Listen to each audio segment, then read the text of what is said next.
가질 수 없는 것을 탐하는 비참함이라고 하는 제목으로 오늘 말씀 함께 우리 전도서 시리즈 11번째 시간 말씀 나누겠습니다.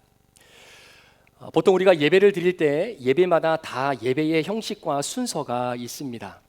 물론 그렇다고 전 세계에 공통적으로 모든 교회에 다 적용되어지는 공통적인 예배 순서는 사실 존재하지는 않습니다. 그래서 교단에 따라서, 교파에 따라서, 그리고 그 교회가 현재 위치하고 있는 지역의 현황에 따라서 약간의 예배의 형식이 좀 다를 때가 사실 없잖아 있죠. 자, 그런 의미로 본다면 우리가 함께 드리는 우리 브릿지 교회 예배 순서를 잠시 한번 리마인드를 해보면, 우리는 사도신경으로 예배의 포문을 엽니다. 그리고 함께 찬양을 하고, 그리고 기도를 하고, 그리고 성경 봉독을 하고, 그리고 나서 축도를 하고, 그리고 설교를 통해서 예배가 이제 마무리가 되어지는 그런 순서로 진행을 하고 있는 것이죠. 자, 여러분들이 생각할 때 우리가 드리는 예배의 순서 가운데 가장 중요한 순서 하나를 뽑으라고 하면 여러분들은 어떤 순서를 선택하시겠습니까?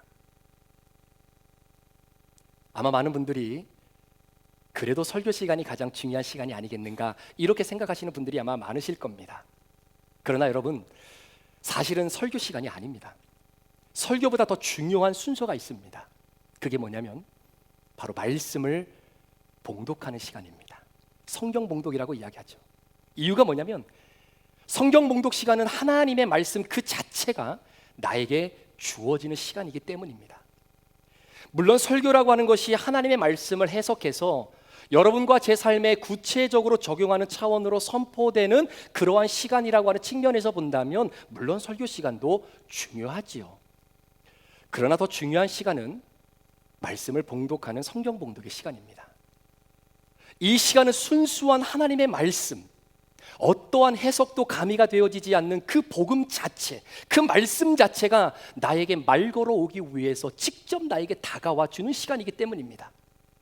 따라서 우리가 성경 봉독을 할 때 졸린 눈을 비비는 상태로 성경 봉독을 하면 안 되고요, 내 입술과 내 눈은 성경에 고정되어 있는데 내 생각은 저 딴 데 가 있는 상황에서 그렇게 하나님의 말씀을 성경 봉독하면은 사실은 안 되는 겁니다. 오늘 내게 주어진 이 본문 말씀 안에서 과연 하나님은 오늘 나에게 무엇을 말씀하기를 원하시는지에 대한 설레임과 기대감을 가지고 사실 그 말씀을 대하는 것이 저와 여러분들의 성경 봉독의 자세이죠. 이유는 그 본문 말씀은요, 그 자체가 말씀이 육신이 되어 이 땅에 오신 바로 예수 그리스도, 바로 그 진리 자체이기 때문입니다. 자, 그런 의미에서 오늘 우리가 전도서 6장 1절부터 6절까지의 말씀을 본문으로 삼아서 봉독을 했는데, 자, 말씀을 봉독하면서 여러분의 마음에 가장 와닿던 구절이 혹시 있었습니까? 오늘 본문에서 이 구절이 좀 핵심적인 구절일 것 같다라고 느껴지는 구절이 혹시 있으십니까? 자, 이 부분을 우리가 파악하기 위해서는 솔로몬이라고 하는 사람이 전도서를 기록한 목적을 다시 한번 우리가 점검해 볼 필요가 있습니다.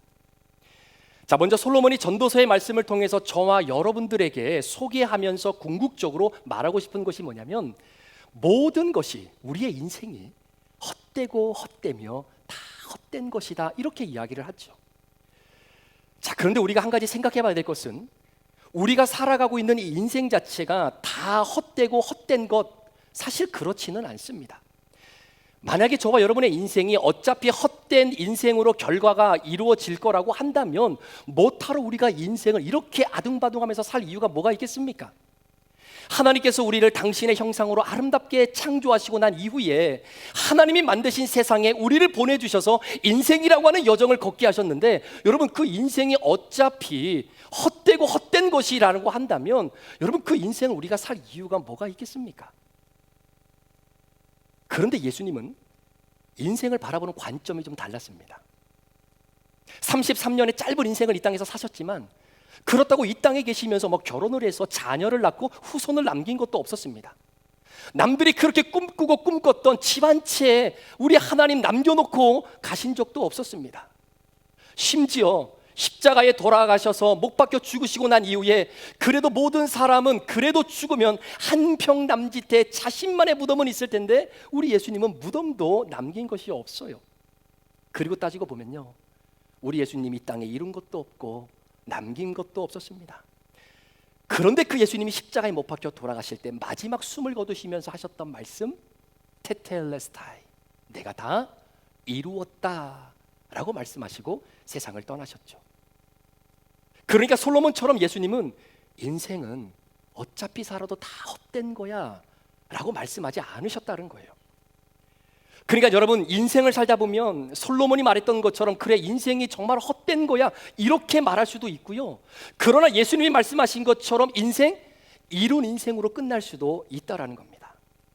따라서 솔로몬이 인생은 헛되고 헛되다라고 말한 것은 어떻게 보면 인생의 본질 자체를 이야기하는 것이 아니라 우리에게 주어진 이 아름다운 인생이 정말로 헛된 인생으로 마무리되어지게 만드는 조건들이 있다라는 거예요. 그 조건을 우리가 잘 깨닫고 그 조건에 휩싸여지지 않는 인생이 지혜자의 인생이고 그게 지혜다라고 솔로몬이 이야기하고 있는 것 아니겠습니까? 자, 그렇다면 우리의 인생을 자꾸 헛되게 만드는 그 조건이 무엇일까요? 자, 이 질문에 대한 해답이 오늘 본문의 핵심적인 구절인데 그게 오늘 본문 6절에 이렇게 기록되어져 있습니다. 그가 비록 천년의 갑절을 산다 할지라도 행복을 보지 못하면 마침내 다 한 곳으로 돌아가는 것뿐이 아니냐라는 말씀이에요. 자, 무슨 의미겠습니까? 여러분, 솔로몬이 살았던 시대나 지금 저와 여러분이 살아가는 삶이나 우리 모두는 자신의 삶의 목적과 목표를 설정하고 삽니다. 그런데요, 세기를 초월해서 사람들이 궁극적으로 설정하는 인생의 궁극적인 목표가 무엇이냐면 그게 바로 행복이라는 겁니다. 자, 그런데 오늘 솔로몬이 말하는 것이 뭐냐면 네 인생의 목적을 행복에 두었을 때 네가 천년의 갑절인 2000년을 이 땅에 산다 손 치더라도 과연 그 목적인 행복을 거머쥘 수 있겠느냐, 이걸 우리들에게 묻고 있는 겁니다. 자, 여러분, 우리의 인생을 목적을 행복이라는 것에 설정해 놓는 것이 진짜 맞느냐 틀리냐를 우리 진짜 한번 재고해 봐야 된다라는 이야기죠. 자, 이에 대한 솔로몬의 해답이 뭐냐면 행복이라고 하는 목적을 이룰 수도 있지만 이룰 수 없을 수도 있다라는 겁니다. 이게 굉장히 중요한데요. 따라서 헛되고 헛된 인생으로 종결되기 위해서 반드시 조건이 필요한데 그 조건이 뭐냐면 인생의 목적을 행복에 두었어요. 그런데 이 행복을 내 인생의 목적으로 이루지 못한 그 인생은 결국은 헛되고 헛될 수밖에 없다라는 거죠. 자, 그렇다면 왜 인생의 목적을 행복에 두었을 때 그 인생이 결국은 헛된 인생으로 귀결되어질 수밖에 없는 것일까? 이 내용을 오늘 본문에서 찾아내야 되는 겁니다. 자, 오늘 본문 1절 말씀을 여러분 한번 보십시오. 내가 해 아래에서 한 가지 불행한 일이 있는 것을 보았나니 이는 사람의 마음을 무겁게 하는 것이라 라고 말합니다. 자, 어떤 사람이 행복을 추구하기 위해서 재물과 부요함을 사는 날 동안 열심히 일하면서 엄청나게 모았습니다. 근데 여러분, 이게 저와 여러분들의 모습 아닙니까? 직장에서 오늘도 열심히 일하고 최대한 회사에서 오래 붙어 있기 위해 자존심은 다 버리고 남들 갖고 있는 집 한 채 마련하기 위해 오늘도 끊임없이 일하고 있는 게 그게 우리들의 모습 아닙니까? 그런데 그렇게 일하시는 이유가 뭡니까? 행복하려고 하시는 거 아니에요? 그래, 내가 지금은 억수로 힘들고 어렵지만 내가 자존심이 다 구겨지고 내 가슴은 이미 불로 타서 새까만 재밖에 남지 않았지만 그래도 이 일 끝에는 행복이 있겠지. 이거 없으면 우리 이렇게 못 삽니다. 여러분, 운동선수들을 한번 보시겠어요? 무섭게 운동합니다. 심지어 수명을 단축시키면서까지 운동에 목숨을 건 이유가 무엇이냐면 그 분야에서 최고인 금메달을 따기 위해서입니다. 그러니까 금메달을 따면 그 뒤에 행복이 있겠지. 그러니까 죽을 똥살똥 운동하는 거예요. 1등을 차지하기 위해 잠도 못 자고 엄청난 스트레스를 받아가며 공부하는 이유가 무엇입니까? 1등을 차지하고 난 이후에 내가 바라는 행복이 있을 거라고 하는 기대감이 있기 때문이잖아요. 다 행복을 위해서 그러는 겁니다. 그래서 우리가 보통 하는 생각이 뭐냐면 마침내 운동선수가 열심히 노력해서 금메달을 땄어요? 그러면 야, 저 선수는 인생 완전 꽃길이다, 인생 완전 폈다, 행복하겠다, 이런 생각을 한다라는 거죠. 어떤 목사님이 명설교자로 인정을 받아서 대형교회로 교회가 성장을 하고 매 주일마다 수많은 사람들이 그 목사님의 설교를 듣기 위해서 구름대같이 몰려오는 그 모습을 제가 어릴 때 보면서 가졌던 생각이 뭐냐면 야, 저 목사님은 진짜 행복하겠다, 진짜 저 목사님은 행복하겠다, 이런 생각이었다는 거예요. 여러분, 우리가 전도서를 묵상하는 동안에 절대로 잊어서는 안 될 두 가지 법칙이 있습니다. 이것은 반드시 저와 여러분의 마음과 생각 속에 담고 사셔야 돼요. 첫 번째 법칙은 있다가도 없어지고 없다가도 있게 되어지는 것이 우리의 인생입니다. 자, 그러니까 목사님 저희는 없어요 이런 분들은 기대하십시오. 앞으로 생길 것만, 나타날 것만 남을 겁니다. 자, 그런데 또 하나의 운명이 뭐냐면 반드시 있었던 것은 없어집니다. 너무나 소중해서 내가 목숨을 걸고 지키려고 집착한 것들 있잖아요. 그거 반드시 없어져요. 제가 요즘 우리 막내딸 코코가 얼마나 이쁜지 모릅니다. 이 집에 들어가면 얼마나 저를 반겨주는지 진짜 삶의 존재 의미를 느껴요. 그러면서도 제가 우리 코코의 눈을 보면서 늘 이야기합니다. 언젠가는 너도 사라지지. 언젠가는 너도 죽지. 반드시 죽습니다. 그걸 기대하고 기다리면서 그거를 생각하면서 막내딸과 시간을 보내는 거예요. 그러니까 여러분, 있는 분들은 이제 마음의 준비를 잘 하십시오. 이제는 없어질 일만 남은 겁니다. 자, 그리고 솔로몬이 말하는 두 번째 법칙이 뭐냐면 누구를 막론하고 이 땅에서 천국을 누리며 살아가는 사람은 아무도 없다라는 거예요. 이 땅에 두 발을 딛고 코끝에 호흡을 가지고 살아가는 어떠한 사람도 내가 궁극적으로 바라고 기대했던 그 하나님 나라 천국을 이 땅에서는 완벽하게 누리지 못한다라는 겁니다. 여러분, 하나님 나라의 시민권은요, 이 땅에서만 얻을 수 있어요. 내가 이 땅에서 하고 싶은 거 다 하고 놀고 싶은 대로 놀고 죄 짓고 싶은 대로 짓고 쾌락에 휩싸여 살다가 죽은 후에 하나님 앞에 가서 회개하고 믿어서 하나님의 자녀가 되겠다, 이거는 불가능합니다. 그래서 살아계시는 이 땅이 중요한 거예요. 천국에 갈 수 있는 기회는 이 땅에서만 얻는 겁니다. 그러나 그 누구에게도 이 땅 그 자체가 천국이 될 수 없다는 사실. 그래서 누군가가 목표를 이루고 목적을 달성한 것을 보면 우리는 생각하기를 저 사람 참 행복하겠다.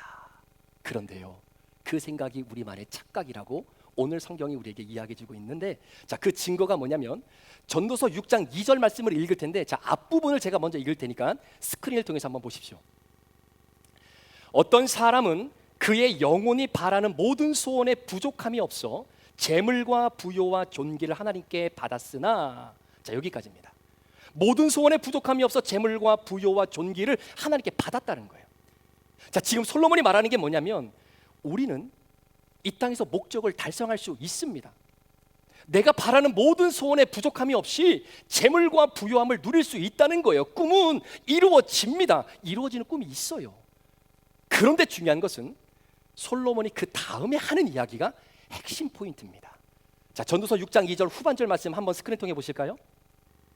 어떤 사람은 그의 영혼이 바라는 모든 것에 부족함이 없이 재물과 부요와 존귀를 하나님께 받았으나, 목적을 이루었으나, 꿈을 이루었으나, 최고가 되었으나 하나님께서 그가 그것을 누리도록 허락하지 아니하셨으므로 다른 사람이 누리나니 이것도 헛되어 악한 병이로다. 이게 또 무슨 말입니까? 자, 예를 들어 어떤 사람이 열심히 공부해서 1등을 했어요. 그럼 그렇게 1등한 사람은 정말 행복을 누리고 있을까요? 어떤 사람이 열심히 죽도록 연습하고 훈련해서 금메달을 땄어요. 그럼 금메달을 딴 선수는 정말로 행복한 인생을 누리고 있을까요?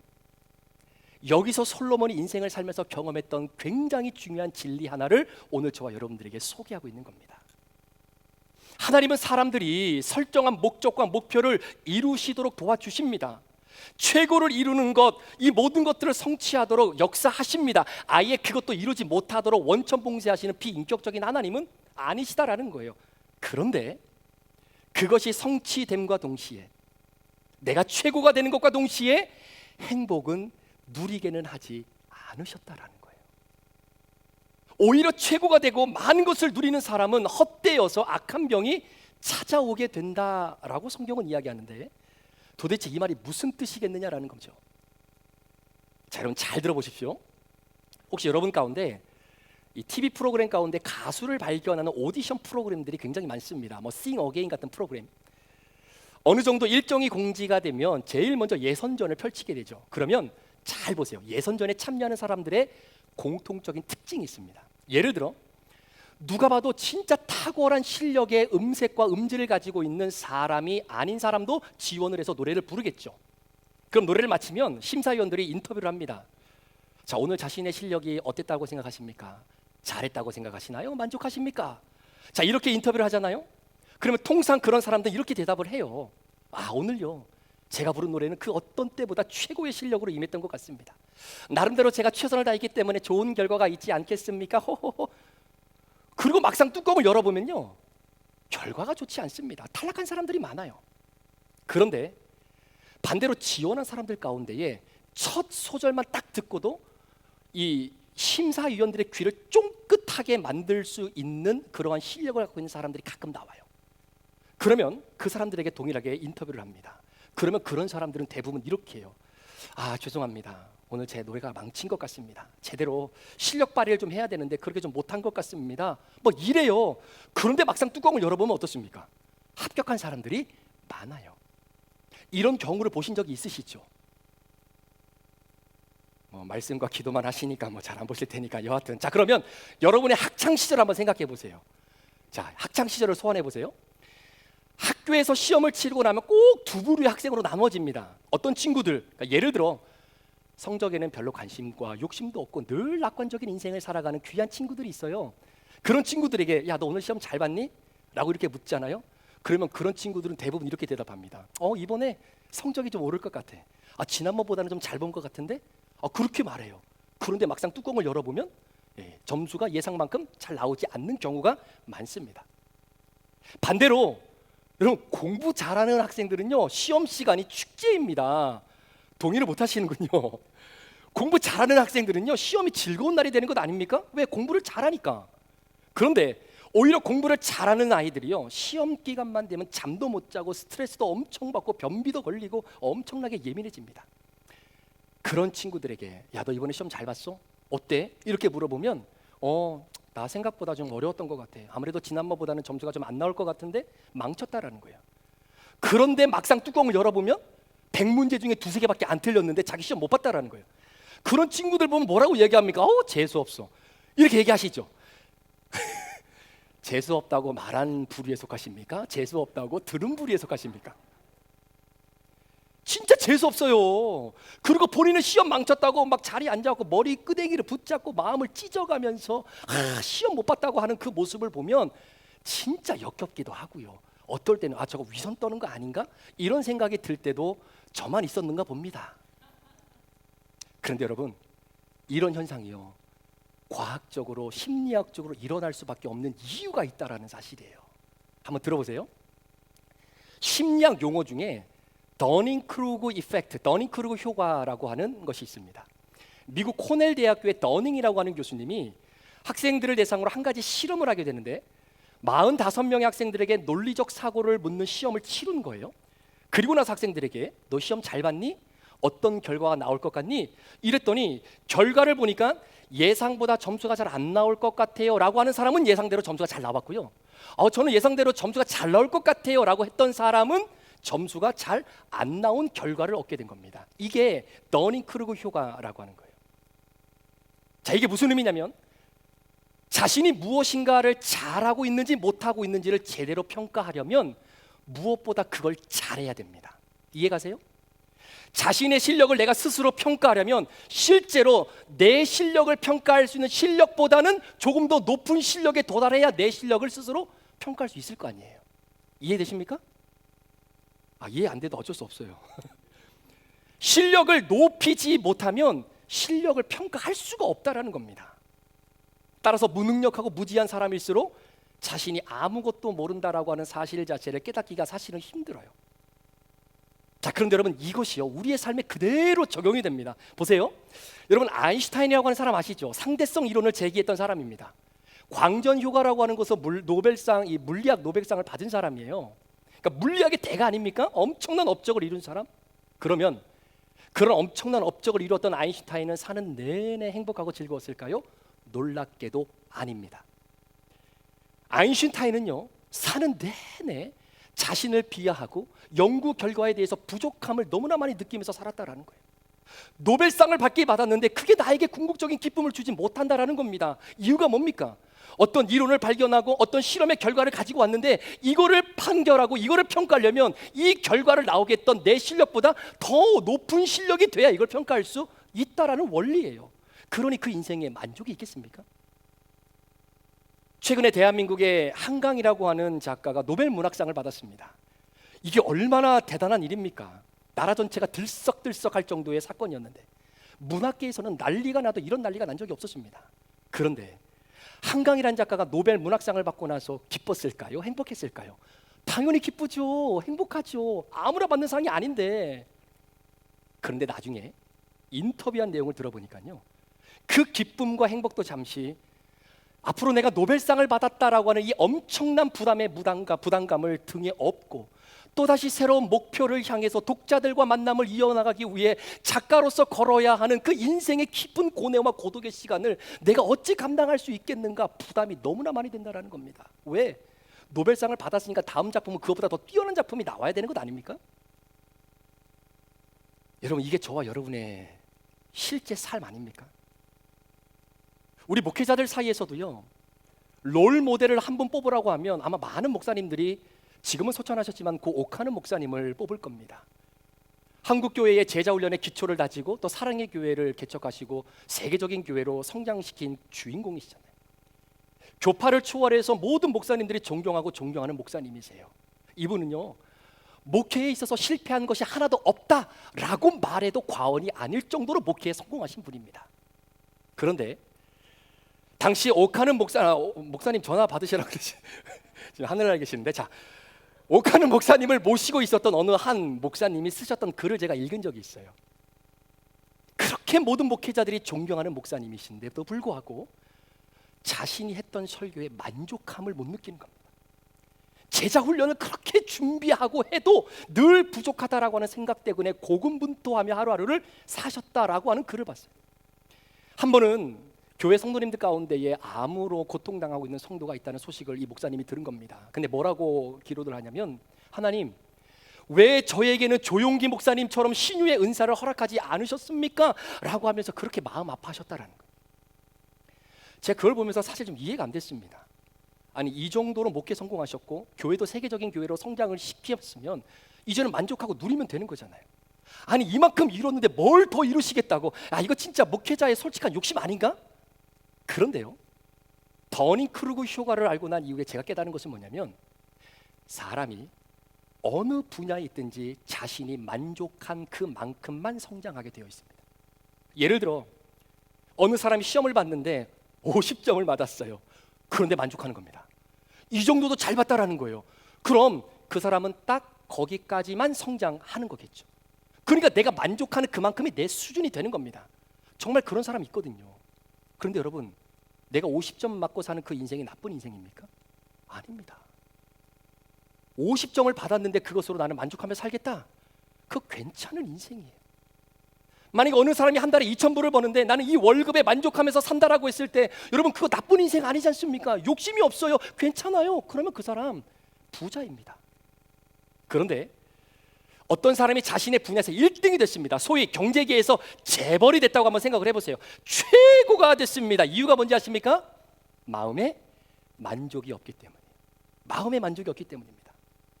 자, 예를 들어서 여러분들 오늘 예배 마치고 나가시다 보면요, 저 로비에 여러분 이름으로 다 기록된 봉투 하나씩 있습니다. 그 봉투에는요 1,000,000불씩이 다 들어있어요. 그러니까 나가실 때 그 봉투 하나씩을 받아 가십시오 라고 만약에 예를 들어서 제가 여러분들에게 말씀을 드리면, 1,000,000불을 받고도 만족하지 않을 사람 여기 누가 있겠습니까? 100불만 줘도 만족한데 1,000,000불을 가져가라고 하면 만족하지 못할 사람 여기 누가 계시겠느냐는 거예요. 그런데요, 이상하죠. 재벌은요 1,000,000불을 갖다 줘도 눈 하나 깜짝 안 합니다. 만족이 안 돼요. 여전히 불안합니다. 여러분, 1억 불을 줘도 만족이 안 되는 사람 있죠? 그 사람이 재벌 되는 거예요. 그 사람이 재벌 되는 겁니다. 그쵸, 사모님? 너무 이게 리액션이 커가지고 예, 그 사람이 재벌이 되는 거예요. 여러분, 설교라고 영역의 대가가 되고 싶다. 수천 명의 사람들이 내 설교에 은혜 받고 좋다고 해도 설교자 자신이 자신의 설교를 보면서 늘 괴로워하고 마음 아파하는 그 사람 명설교자가 될 수 있습니다. 그래서 제가 명설교자가 안 되는 거예요. 그러니까 더닝크루그 현상이라는 말이 더닝크루그 현상이라는 말이 뭐냐면, 내 설교를 듣고 수천 명의 사람들은 은혜를 받고 그 은혜를 마음껏 누리는데 정작 설교한 사람은 기쁨과 행복을 누릴 수 없다는 겁니다. 이유는 내가 내 설교의 실력을 평가하기 위해서는 그 실력보다는 조금 더 나은 설교자가 되어야 된다라고 하는 이 막연한 마음과 그 생각 때문이에요. 그래서 만족이 없는 겁니다. 그래서 오늘 본문 3절에 솔로몬이 우리에게 던지는 메시지가 이런 메시지예요. 사람이 비록 100명의 자녀를 낳고 또 장수하여 사는 날이 많을지라도 그의 영혼은 그러한 행복으로 만족하지 못하고 또 그가 안장되지 못하면 나는 이르기를 낙태된 자가 그보다는 낫다 하나니. 여러분 1등하면 행복하실 것 같죠? 많이 소유하시면 행복하실 것 같죠? 한평생 휴가도 제대로 가보지도 못하고 돈 긁어 모으느라고 열심히 최선을 다해 돈을 모으면 행복할 것 같죠? 그런데 정작 최고가 되는 사람들이 최고가 되는 이유가 무엇인지 아십니까? 마음에 만족이 없어서 그래요. 1000만 불을 갖다 줘도 만족이 없잖아요. 그 사람이 재벌되는 겁니다. 설교를 할 때마다 내 자신의 만족이 없고 내 자신이 괴롭잖아요. 고통스럽잖아요. 그 사람이 명설교자가 되는 겁니다.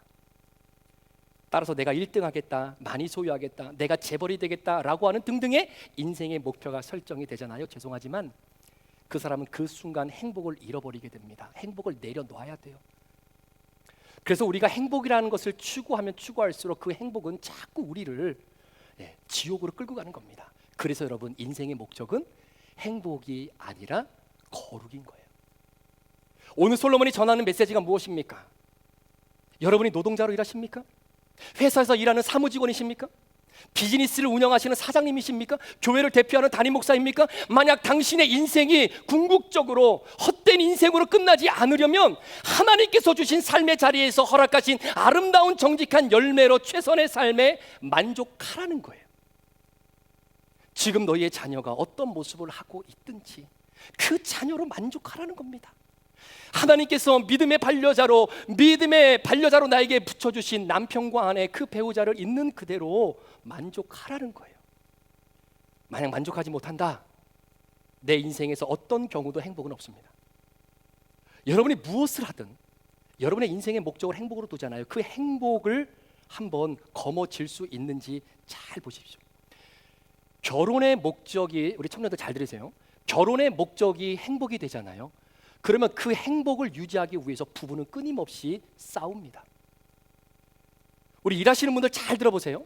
내 인생의 목적이 돈을 조금 더 많이 벌어서 내가 편안한 인생을 살고 훨씬 더 행복한 삶을 꿈꾸겠다라고 한다면 그 목적 때문에 함께 일을 하는 사람의 가슴과 등에다가 비수를 꼽아야 될 때가 옵니다.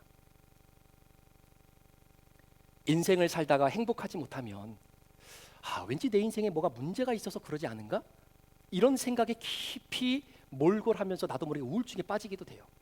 그래서 우리 예수님이 하시는 말씀이 인생의 목적은 행복이 아니라 거룩이라는 겁니다. 내가 처한 환경에서 하나님이 내게 허락해 주신 물질, 그 포지션, 그 소득, 그거 가지고 욕심 부리지 말고 나누며 감사하며 살라는 거예요. 여러분 이게 거룩입니다. 성경책 딱 키고 올백 딱 넘기고 할렐루야, 이게 거룩이 아니라요. 여러분 잘 들어보세요. 내가 이 땅에 살면서 질병 때문에 예수님을 만나고 그 질병 때문에 영생을 얻어서 그 예수님을 더 깊이 경험하게 됐다면 여러분 그거 성공한 인생 아닙니까? 잘 산 인생 아니에요? 내가 실패했을지라도 그 실패 때문에 내가 인생의 겸손함을 배워서 하나님 앞에 철저하게 무릎 꿇고 엎드려질 수 있었다면 여러분 그거 행복한 인생 아닙니까? 비록 내가 경제적으로 가난할지라도 그 가난 때문에 하나님의 나라를 소유한 하나님의 자녀가 되었다면 그걸로 부자 인생 되는 것 아닌가요? 여러분 가끔 이런 생각 들 때가 있죠. 내가 열심히 아이들 뒷바라지하고 남편 뒷바라지하면서 지금까지 인생 투자하고 살았는데 결국 남는 거는 나 혼자밖에 없네. 열심히 봉사하고 헌신했는데 왜 내게 돌아오는 것은 이 공허함과 병치레밖에 없을까? 나는 최선을 다해서 다른 사람과 관계를 유지하기 위해 내 것 포기하고 그렇게 열심히 삶을 살았는데 왜 내 주변의 많은 사람들은 나를 다 떠나가는 이유가 뭘까? 내 삶에 무슨 문제가 생긴 것은 아닐까? 그런데 여러분 사람 사는 인생에 이런 일들 얼마나 많이 일어나는지 모릅니다. 이건 여러분들이 인생을 잘못 살았기 때문이 아니다라는 거예요. 진짜 인생 잘못 산 거 말씀드려볼까요? 하나님이 그렇게 많은 고난과 시련으로, 믿음의 확성기라고 하는 고난으로 나를 부르고 불렀는데도 하나님 앞에 엎드릴 줄을 몰라요. 하나님이 건강한 날들을 나에게 주셨는데 그 건강 가지고 봉사와 헌신을 한 번도 안 해요.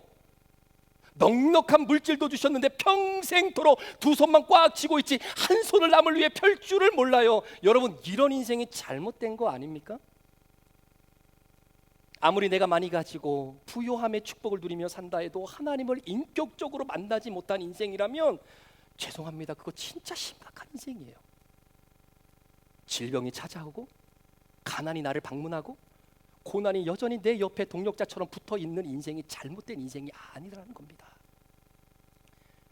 어떤 사람도 전부 다 못 갔습니다. 1등이 행복할 것 같습니까? 행복을 포기하니까 1등이 되는 거예요. 재벌이 행복할 것 같습니까? 가정 포기하고 여러분 자녀들과의 시간 포기하고 그러니까 여러분 재벌이 되는 겁니다. 사람은 다 가질 수 없습니다. 여러분의 삶에 여러분 만족하십니까? 그래도 저는 만족도 하고 1등도 하고 행복도 하고 그러고 싶습니다. 목사님, 죄송합니다. 그런 것은 없어요. 따라서 인생의 목적이 행복이 되면 우린 답을 찾을 수 없습니다. 그러나 우리 인생의 목적이 거룩이 되고 사명감이 되고 구원이 되면 그 안에서 우리 인생의 목적을 찾을 수 있는 것이죠. 세상 사람들은 이게 행복이다, 이것만 먹으면, 이것만 가지면, 이것만 누리면, 여기만 가면 이게 소위 말하는 행복이다 라고 이미 정형화되어져서 결정되어 있는 행복의 카테고리가 있습니다.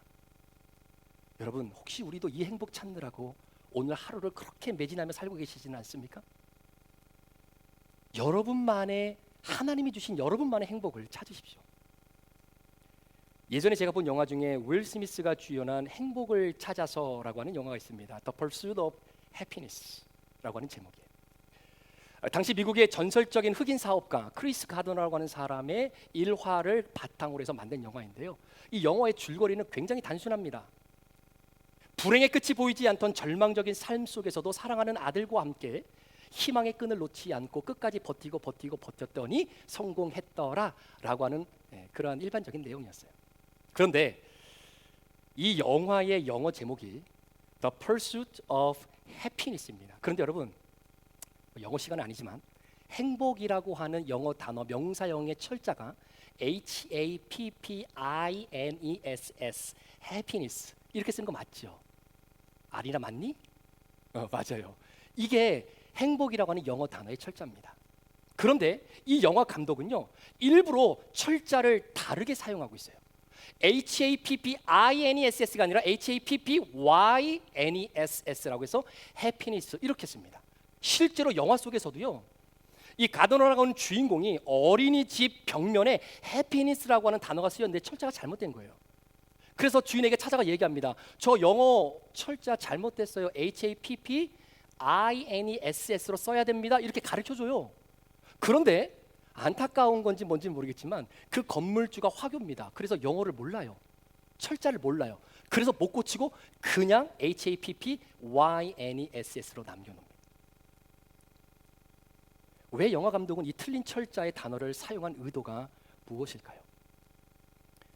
여러분, Happiness, 이 해피니스라고 하는 이 행복은요, 모든 사람이 그렇게도 추구하고 싶은 행복입니다. 모든 사람들이 인정해 줄 수 있는 행복이에요. 그런데 이 영화에서 주인공은 해피니스라고 하는 단어를 Happyness라고 하는 이 단어를 쓰면서 다른 사람의 행복이 아니라 가드너, 너만의 행복을 찾아보라는 거예요. 사람들이 카테고리 안에 집어넣은 그 행복을 찾기 위해 고군분투하지 말고 하나님이 너에게 주신 네 인생의 행복을 한번 찾아내라고 하는 의도가 그 안에 들어있는 건 아니겠습니까? 많은 것을 가져야 행복하고 1등을 해야 행복하고 금메달을 따야만 행복하고 좋은 직장을 얻어야 행복하고 건강한 육체를 얻어야만이 행복하고 좋은 대학, 좋은 직장, 연봉이 높은 것을 얻어야 행복하는 그런 정형화되어지는 그런 행복이 아니라 정말로 루비통의 가방을 들고 에르메스의 가방을 들어야 내가 정말로 행복하다라고 말하기보다는 나만의 행복. 여러분, 트레도조에서 요즘요 1,000조가리 가방 하나 파는데 제가 깜짝 놀랐습니다. 그 1,000조가리 가방 하나 산다고 줄이 얼마나 긴지 몰에 있는 루비통, 뭐 에르메스, 이건 저리 가라예요. 저희도 하나 샀습니다.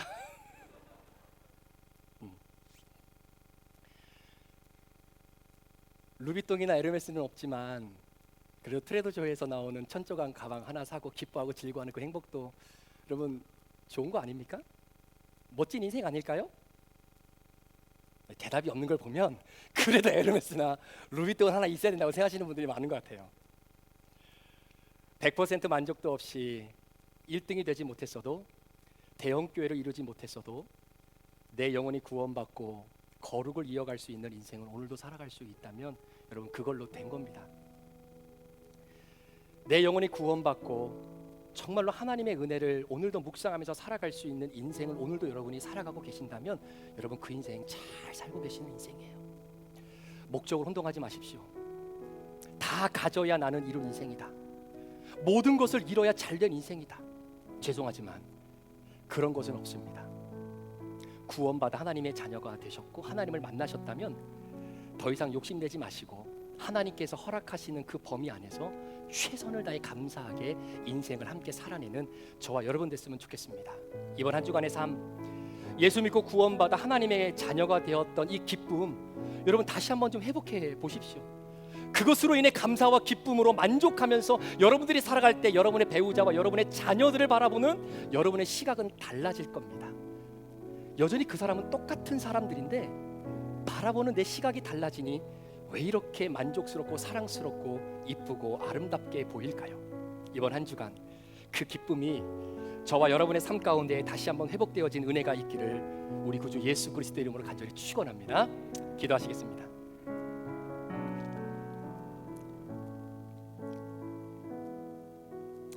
이 시간에 말씀을 기억하시면서 한번 생각해 보실까요? 제가 그랬어요. 이 더니크루그 효가 제가 그렇게 인생을 살았던 사람입니다. 내가 설정했던 기준보다 항상 더 잘 돼야 되고 그것을 추구하기 위해서 수단과 방법을 가리지 않으려고 했던 제 마음. 그래서 날마다 성장해야 내가 오늘도 목회를 잘하고 무엇인가 업적을 남겨놔야 그래야 내가 목회에 정말로 잘 매진하고 있다라는 것을 그때 그렇게 깨달았던 시간들이 있었습니다. 그런데 우리 브릿지를 함께 여러분들과 시작하면서 그 부분이 참 많이 바뀌었어요. 하나님께서 우리 브릿지 교회를 대형 교회로 만들어 주실 은혜가 있다면 그만큼 우리가 감당할 수 있는 힘을 하나님이 주실 거고 그거 그대로 받고 순종하면 됩니다. 또 하나님이 우리 가운데에 이 아름다운 공동체를 허락해 주시고 이 상황 속에서 최선을 다하게 하시면 열심히 하나님 사랑하고 이웃 사랑하면서 하나님이 걸어가라 하신 인생의 여정, 헛된 인생이 되지 않도록 지혜롭게 걸어가면 됩니다. 우리 사랑하는 성도 여러분, 혹시 여러분 마음속에 욕심이 좀 너무 많이 있지는 않으셨나요? 그래서 남들의 가슴과 등에 비수를 꼽아가면서까지라도 내 행복을 추구하려고 했던 혹시 나의 연약한 마음이 있었다면 이 시간에 회개하시고 주님 앞에 다시 한번 내 마음을 드리는 그런 아름다운 시간이 되길 원합니다. 날마다 하나님과 동행하는 것, 날마다 그분의 보호하심 속에 있는 것, 날마다 주님의 은혜를 체험하는 것, 여러분 성공하는 인생, 잘 살고 계신 인생입니다. 주님 앞에 말씀 기억하면서 잠시 한번 기도하겠습니다. 기도합니다. 하나님 아버지 감사합니다. 이 시간과 하나님께서 우리 사랑하는 귀한 성도들, 더 부족한 종, 오늘 아버지 잡을 수 없고 취할 수 없는 것을 잡으려고 하는 그 탐심에 하나님 그 비참함들이 결국은 하나님의 행복을 포기할 수밖에 없는 겁니다. 이 시간에 주님 앞에 기도합니다. 하나님 아버지, 정말로 솔로몬이 수천 년 전에 정말로 엄청나게 많은 것을 누리고 가지고 소유했어도 하나님 그것으로 인해 진정한 축복과 행복을 누리지 못했던 그 삶을 오늘도 우리에게 소개하고 있는데 하나님, 우리는 어떻게 인생을 살아가야 될지 오늘 말씀 앞에 다시 한번 주님 앞에 우리 마음을 드리며 나가기를 원합니다. 하나님 아버지, 날마다 우리가 숨쉬면서 우리 가운데 경험되어지는 많은 어려움들이 있지만 아버지 하나님, 그 어려움도 주님께 맡길 수 있다면, 그 힘듦도 주님께 내어드릴 수 있다면 하나님, 그 인생 참 행복한 인생, 그 인생 하나님 정말로 잘 산 인생 아닙니까? 하나님, 정말로 많은 것을 누리고 최고가 되어도 나의 인생의 아픔과 슬픔을 누구에게 말 못할 그런 인생으로 살아가는 사람이 너무나 많은데 하나님, 이 시간에 기도합니다. 오늘 전도서의 말씀을 통해서 하나님의 은혜를 다시 한번 기억하며 아버지, 이번 한 주간 하나님 주님이 주시는 이 구원의 은혜와 기쁨을 마음껏 누리며 살아가는 아름다운 귀한 성도들의 삶이 될 수 있도록 우리 하나님 인도하여 주시옵소서. 성령님 도우시고 인도하여 주시옵소서. 주님의 도우심을 바랍니다.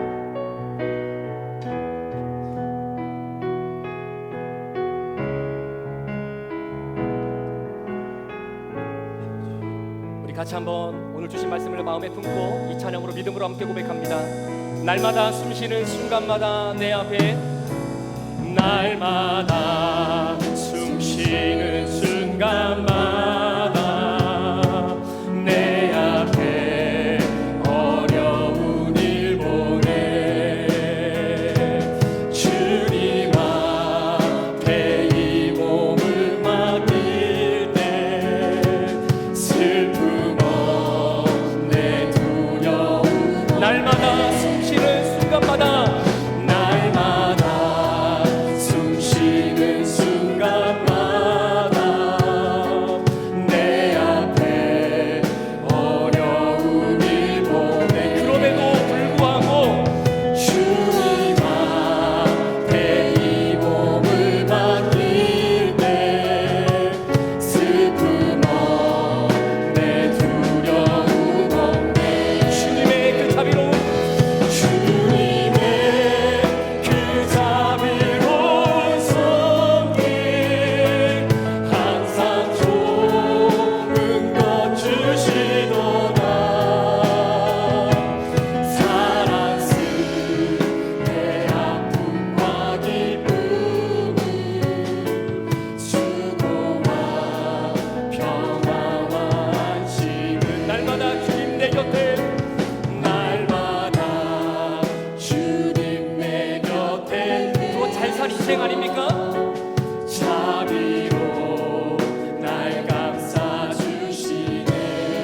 주님 앞에, 주님 앞에 이 몸을 맡길 때 힘주신 내 위로함 주네.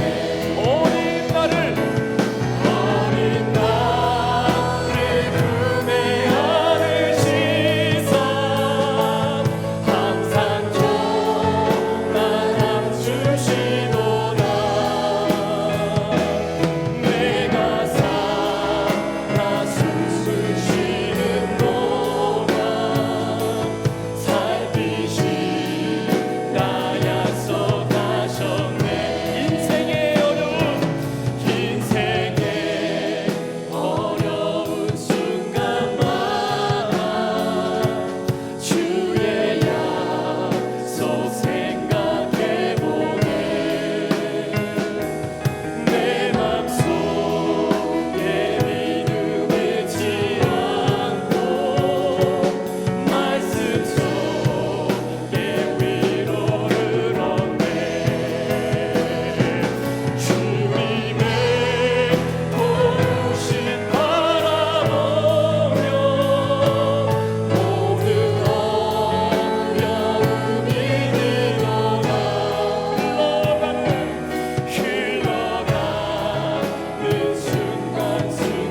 순간순간마다 주님 약속 새겨. 주님의 보심을 바라보며, 주님의 보심 바라보며 모든 어려움이 이리도다.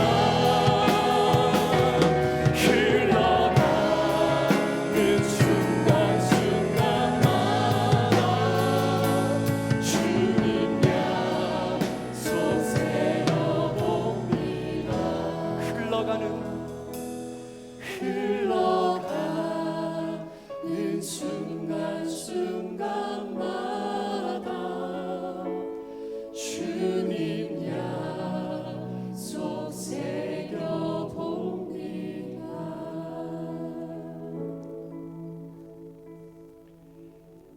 지금은 우리 구주 예수 그리스도의 귀하신 은혜와 우리 아버지 하나님의 무한하신 사랑하심과 성령님의 감화 감동 충만 교통 위로하시고 내주하시는 우리 안에 역사하는 놀라운 그 역사하심이 내 인생의 목적을 행복에 두는 것이 아니라 거룩과 사명감과 구원에 두며 정말로 헛된 인생이 아니라 하나님 앞에 평가받고 하나님께 인정받는 인생을 이 땅 가운데 살아가기를 오늘 말씀을 통해 주님 앞에 결단하며 세상으로 파송받아 나아간 우리 모든 성도들 머리머리 위에, 이들의 가정과 직장과 사업터 위에, 우리 사랑하는 자녀들에게, 우리 교회와 우리 선교사님들과 대중의 생명들 위에 또한 몸의 질병으로 아파 오늘도 주님의 은혜를 간절하게 기다리는 우리 소중한 사랑하는 성도들 머리 위에 지금부터 영원토록 함께 계시기를 간절히 축원하옵나이다. 아멘.